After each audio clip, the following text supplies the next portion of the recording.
Baik, kali ini saya akan memberikan tutorial penggunaan mesin EDC BRI Brilink ya, untuk EDC jenis Verifone X990.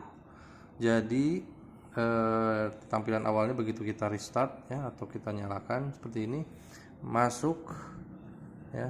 Ini masukkan passwordnya dari mana? Dari belakang sini ya, ada tulisan hotline EDC 1500274 ya. Masukkan saja di sininya 1500274. Masuk ya, logon berhasil ya, artinya kita berhasil untuk masuk ke jaringan si BRI ini ya. Ini menggunakan SIM card seperti handphone ya, tapi tidak ada kadaluarsanya, jadi sudah tandem dengan BRI. Oke. Nah, jadi ini menggunakan jaringan seluler juga, sama seperti handphone ya, 4G gitu ya. Jadi nggak perlu pakai WiFi, kecuali jaringan buruk ya. Tapi nggak perlu diisi pulsa. Oke. Nah, jadi ini ada berbagai menu utama. Ada purchase, ada Breezy. Ini purchase menunya ini ya, sale, void, settlement, reprint, report. Ada Breezy ini menu dalamnya ada ini ya. Kemudian ada Kris atau Qris, menunya ini ya. Nanti kita bahas satu-satu. Kalau log on ini untuk memastikan jaringan terhubung. Jadi kalau suatu saat nanti kita nggak yakin ini nyambung gak sih sama internetnya ya, pakai log on ini. Udah selesai, pencet X ya gitu. Kalau help nantilah kita satu-satu ya. Nah, kemudian kita mulai dari purchase ini ya, menu ini purchase yang pertama. Ada sale, ada void, settlement, reprint, report. Sale ini untuk menjual ya. Jadi kalau kita menemukan ada konsumen membayar dengan kartu debit atau kartu kredit, itu pakai yang sale ini. Sebenarnya nggak usah dipencet ya. Kita terima kartunya, kita udah tahu pembayarannya berapa, maka kita masukkan. Khusus untuk yang model chip ini dimasukkan lewat sini ya. Untuk sekarang yang mudah menggunakan chip tidak lagi menggunakan digesek ya. Gesek ini untuk kartu-kartu tertentu seperti kartu bantuan pemerintah dan lain-lain yang masih belum menggunakan chip, itu bisa. Jadi untuk yang sudah ada chipnya kita masukkan lewat bawah ya. Nah, udah masuk ya, harusnya langsung muncul, tapi kalau misalkan belum, pencet aja sale ya. Sudah masuk ya, konfirmasi. Oke, nominal transaksi misalkan bayar beli BBM tamunya dengan seharga saya bikin Rp1 dulu ya, Rp1, bayar dengan kartu. Oke, pinnya, nah kasihkan ke customer ya. Kemudian biar nanti dia ngisi pinnya, saya isi sekarang.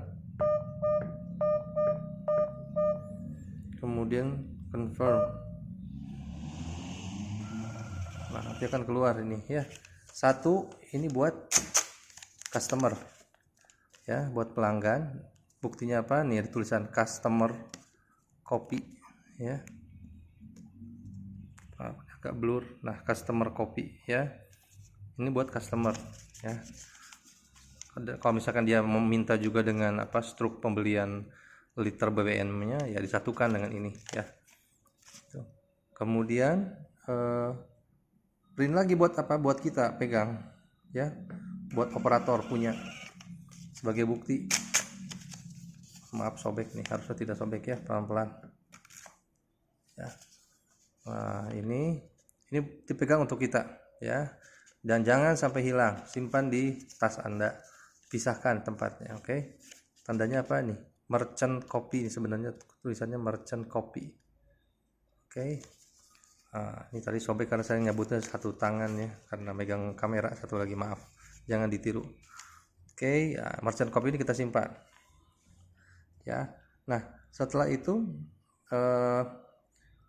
sebenarnya cukup ya, untuk yang ini Kalau mau cetak struk bank bisa, tapi nggak perlu. Bank itu sebetulnya penyebabnya settlement aja ya.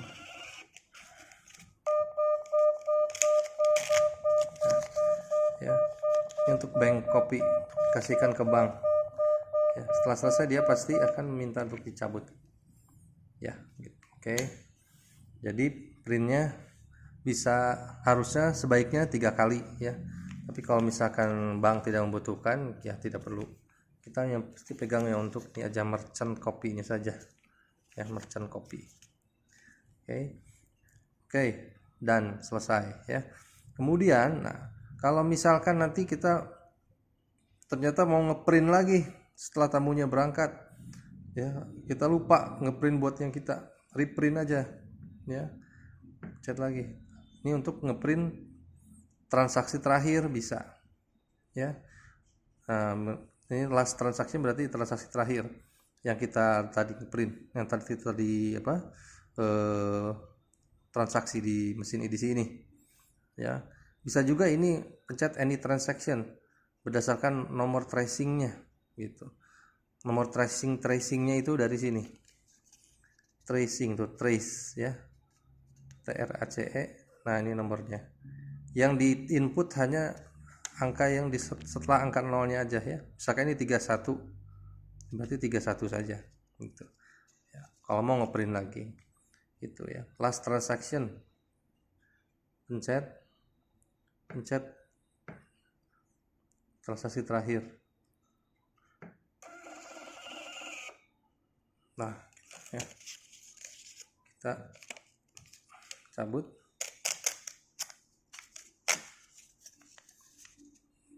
ya. Tulisannya adalah duplicate copy ya, bukannya merchant, bukan customer, karena ini reprint, duplicate ya. Suatu saat kita membutuhkan untuk ngeprint lagi. Oke, itu fungsinya reprint ya. Kemudian void, nah tadi ini udah ya, ini udah. Kemudian void ini untungnya fungsinya untuk membatalkan transaksi. Misalkan transaksi yang saya tadi Rp1 ya, pencet void, passwordnya 4560 ya, tulis 4560 ya, kirim. Nomor tracing dia minta. Nah, nomor tracingnya yang tadi, misalkan saya mau batalkan yang tadi karena saya mungkin salah menginput angka atau bagaimana, atau customernya tidak jadi ya untuk menggunakan mesin kartu debit atau kartu kredit. Lihat trace-nya berapa ini, 300031 ya, mungkin agak blur, maaf, tapi dari 3, tapi kita tulisnya 31-nya saja. Oke, 31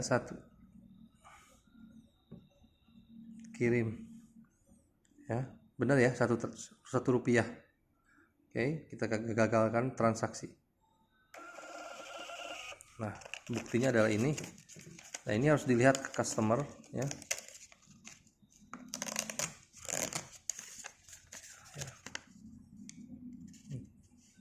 Nah ini untuk customernya ya, dikasihkan bahwa ini sudah di void, sudah dibatalkan, kasihkan customer. Buat kita mana, cetak lagi struk untuk merchant ya. Oke, kita cukup pegang satu ini aja sih ya. Kalau bank sepertinya tidak perlu, kalau misalkan diperlukan boleh. Oke, jadi fungsinya void kita sudah tahu ya. Kemudian fungsinya sell, void, reprint sudah tahu ya. Tinggal report sama settlement. Oke, report ini untuk apa? Di akhir shift ya, misalkan nih sudah mau jam 2 atau sudah jam 2 ya. Nah ini kerjaan kita nambah lagi, kita ngeprint report ini ya, print summary report ya, sebelum tutup shift print summary report, cetak laporan transaksi.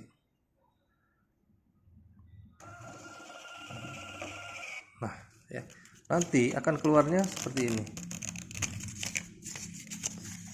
ya, summary report Ya, di sini akan tertera transaksi apa saja ya. Ini fungsinya untuk dibandingkan atau di-compare dengan merchant copy yang tadi kita punya. Ya. Merchant copy yang nanti di compare apakah yang ada di summary report ini lengkap tidak ininya ya. Kalau misalkan ada yang hilang, nah ini bahaya, harus di reprint lagi. Tadi menunya ada di reprint ya, tapi dilihat tracingnya mau berapa gitu. Nah, oke. Nah, ini harus ada summary report.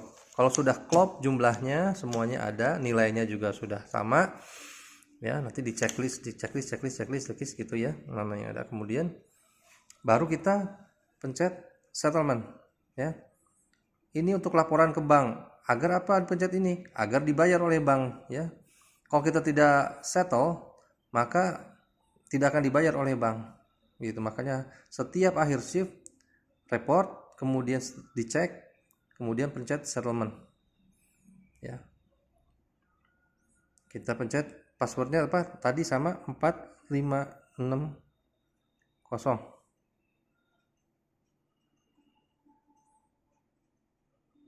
Lakukan settlement.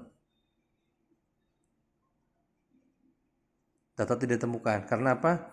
Karena semuanya di void ya. Cuman di tidak ada transaksi yang berjalan. Ya, karena di void. Gitu. Kalau ada nanti keluar tuh settlementnya. Settlement itu akan di attach atau di hektar ya, disatukan dengan summary report. Ya. Akan disatukan dengan summary report. Ya, kemudian juga dengan merchant copy ya, dengan merchant copy-nya disatukan. Jadi ada 3, merchant atau bank copy ya, kemudian summary report dan settlement. Itu harus disatukan di akhir shift ya, diperiksa oleh shift leader atau pengawas atau admin. Oke, ya itulah fungsi-fungsi utamanya ya. Ini tadi berarti sudah ya. Kita lari ke menu Breezy ya. Di menu Breezy ini kita ada info saldo tunai, ini tidak perlu. Sebenarnya info saldo Breezy itu adalah untuk kartu-kartu e-wallet ya. Breezy itu bukan e-wallet. Breezy itu e-money-nya BRI. Kalau e-money kan produknya dari Mandiri. Kalau BRI itu Breezy. Kalau BCA ada apa istilahnya ya, itu beda-beda setiap bank. Itu kayak semacam e-tol gitu ya, itu model-model kayak gitu. Tapi harus yang merek Breezy, itu BRI ya. Itu bisa dicek saldonya, misalkan pencet ini ya, kemudian di tab di sininya ya, mau terbalik juga nggak apa-apa, nanti ketahuan saldonya. Kalau orang mau bayar pakai Breezy bisa, tapi dia mau ngecek dulu saldonya, bisa cek aja di sini di info saldo ya, tinggal di tab, tampilkan langsung keluar. Karena ini bukan kartu Breezy, jadi saya tidak bisa ya. Kemudian top up nggak perlu lah, karena kita tidak ada core bisnis untuk nambahin dana ya. Gitu. Pembayaran, nah kalau misalkan pembayaran BBM pakai Breezy, nah pakai inilah gitu ya. Nah, nilainya berapa nominalnya, masukin ke sini ya. Kemudian di di tab bayar dengan Breezy gitu ya. Kemudian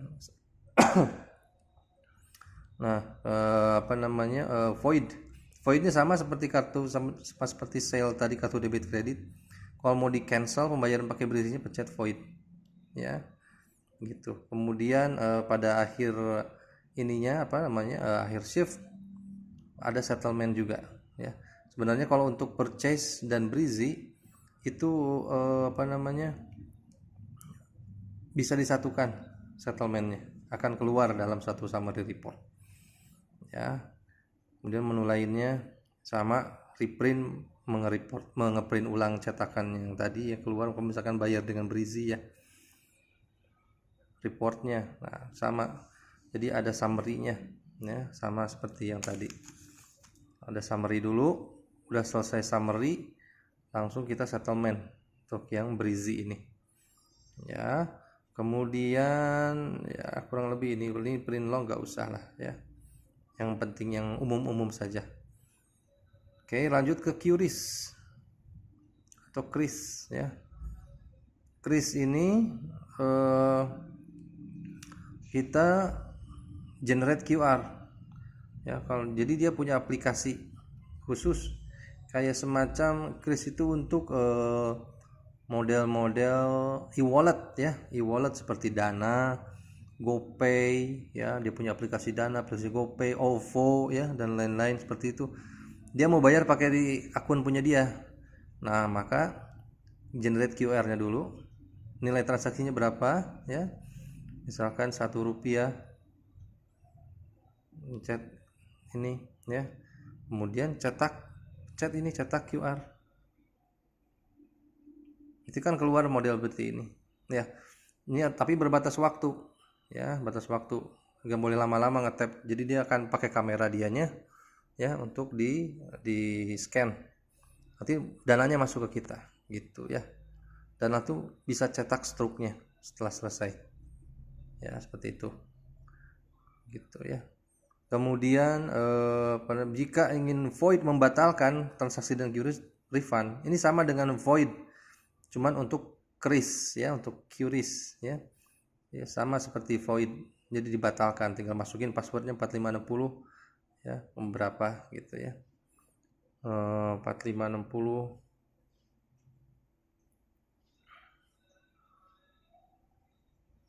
Nah, nanti di struknya itu ada tulisan ref ID, tinggal masukin, kirim, udah dibatalkan ya. Kurang lebih seperti itu. Di sini juga ada status transaksi ya, nanti butuh dicek transaksi berhasil apa tidak. Kemudian summary. Nah, untuk si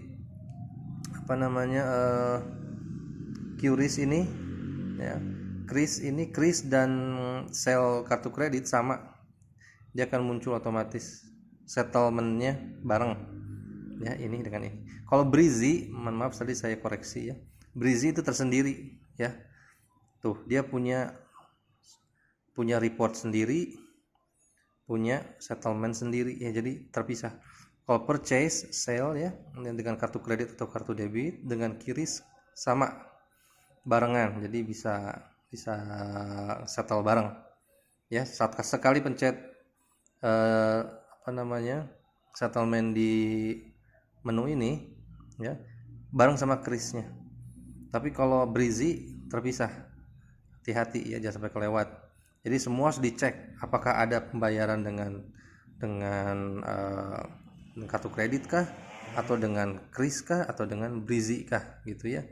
Caranya dengan lihat di report ya, today summary. Semuanya harus pakai summary ya.